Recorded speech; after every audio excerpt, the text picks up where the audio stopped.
मां का स्थान कहते हैं कि समुद्र की गहराई को नापना आसान है, लेकिन मां के दिल के करुणा और प्रेम मोह की गहराई को नापना बहुत कठिन है।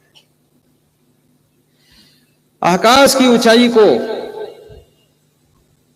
तुम देखते हो, कहते हो बहुत विशाल आकाश है, लेकिन हर बाप की तमन्ना इस आकाश से भी ज्यादा विशाल होती है बेटे के लिए। इसलिए अपने माँ बाप को चरण छूकर धन्यवाद देना।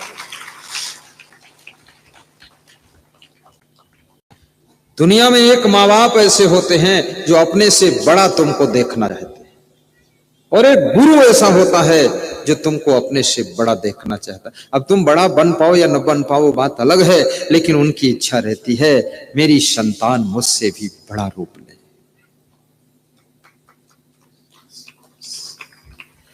और ये परिवार का प्रेम ये छोटी मोटी जिंदगी नहीं है। परिवार का बैलेंस बनाकर रखिए, प्रेम भी रखिए, बेटों को भी संतोष रखना चाहिए। किसी को थोड़ा ज्यादा भी मिल गया है तो उत्पात खुराफात मत करो। आप संतोष करोगे तो आपको और ज्यादा मिलने वाला है। और ये भी याद रखना, आपकी जो बहनें हैं उनको भी प्रेम करना। बहनों को ऐसा मत समझना अब ये पराई हो गई, नहीं। ससुराल में जब उसे कोई दुख मिलता है तो अपने भाई की याद करती है, अपनी मां की याद करती है। और याद रखना, अगर यहां से भी दुख मिला तो फिर अब किसको याद करेगी? अब वो आत्महत्या को सोचेगी, मर जाऊं क्या करूं। इसलिए उसको थोड़ा आसरा देते रहना कि घबराना मत, हम लोग सब साथ में हैं, गम खा करके रहना, और जो जरूरत होगी बताना तो हम भी पूरा कर देंगे। ऐसा हिम्मत बनाइए।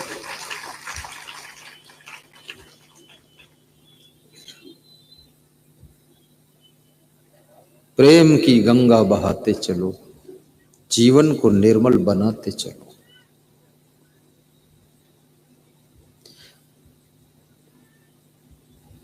मार्ग में आए दीन दुखी जो, सबको हृदय लगाते चलो, प्रेम की गंगा बहाते चलो। एक भिखारी भीख मांग रहा था। बड़ी प्यारी कथा है, ध्यान से सुनना। भिखारी भीख मांग रहा था। उसने एक बोर्ड लिखकर लगाया था, किसी से लिखवा लिया होगा कि मैं अंधा भिखारी हूं, बहुत गरीब हूं, कोई सहारा नहीं है, तुम सब मुझ पर दया करो। कोई आता तो कुछ दे देता, कोई आता तो देख कर चला जाता, कोई आता तो बोलता कर्म का फल भोग रहे हो, हम क्यों देते। बहुत लोग भिखारियों को भी प्रवचन सुनाते, और भिखारी को जो नहीं देता है ना, तो भिखारी उसको देखकर मुस्कुराता है।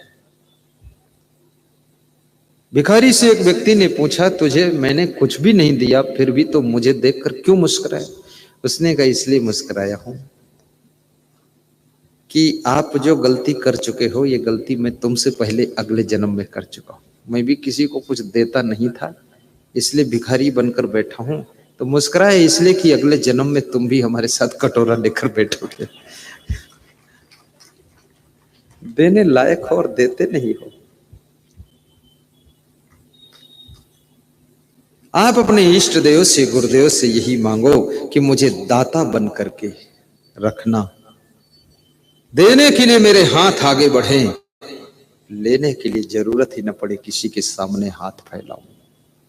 अगर ये आपने आशीर्वाद मांगा है तो आप सदैव दाता बनकर ही रहोगे। आपकी न झोली खाली होगी, न आपकी पेटी खाली होगी। याद रखना, दाता बन करके जीने का संकल्प लोगे तो आपको दाता ही बनकर जीना पड़ेगा।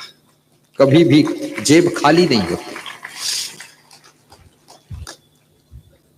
तो उस भिखारी के पास में जो बोर्ड लिखा हुआ था, तो एक बहुत बड़ा कार्यालय था, मल्टी बिल्डिंग का कार्यालय, 10 मंजिल ऊंची बिल्डिंग। उस कार्यालय के नीचे ग्राउंड फ्लोर में जहां पार्किंग का स्थान था वहां बैठा था। तो उस कार्यालय में एक क्लर्क सर्विस करता था और उसको लोग बुद्धू कहा करते थे, ये बुद्धू आदमी, साथी लोग। तो उसने उस भिखारी को देखा और देख करके उसके पास गया और जा करके दान तो कुछ नहीं दिया, लेकिन बोर्ड में जो लिखा हुआ था, I am poor man, I am blind man, मैं बहुत गरीब आदमी हूं, अंधा हूं, ये सब पढ़ा और उसने मिटा दिया उसको। और खड़िया लेकर, चाक लेकर दूसरा वाक्य लिख दिया। क्या लिखा ये पता नहीं, और लिख करके चला गया। शाम को जब ऑफिस से उसको छुट्टी मिली, 5 बजे लौटा, तो उसने देखा कि उस भिखारी के पास कुछ चहल पहल दिख रही, क्या है। जाकर देखा तो भिखारी का जो पात्र था वो दान से भर गया था। तो उसके पैरों की आहट सुन करके भिखारी जो अंधा था उसने कहा, क्या तुम वही व्यक्ति हो जो सवेरे आए थे? मेरे बोर्ड में जो लिखा था उसको मिटाया था, कुछ नया कुछ लिखा था, वही हो? बोले हाँ मैं वही हूँ। तो बोले धन्य हो तुम, ऐसा तुमने क्या लिख दिया जो आज दिन भर जो आया वो सब कुछ न कुछ देकर गया है और मेरा पात्र भर गया है। क्या लिखा तुमने? उसने कहा आपने लिखा था मैं एक अंधा भिखारी हूं, मैं एक गरीब आदमी हूं, मुझ पर दया करो।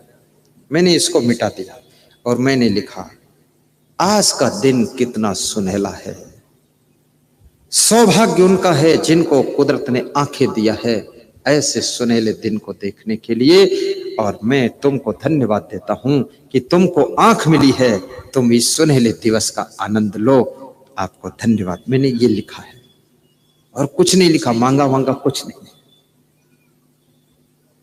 तो बोले ये भाषा मुझको भी सिखाइए आप। याद रखना, शब्दों में बहुत बड़ी शक्ति होती है।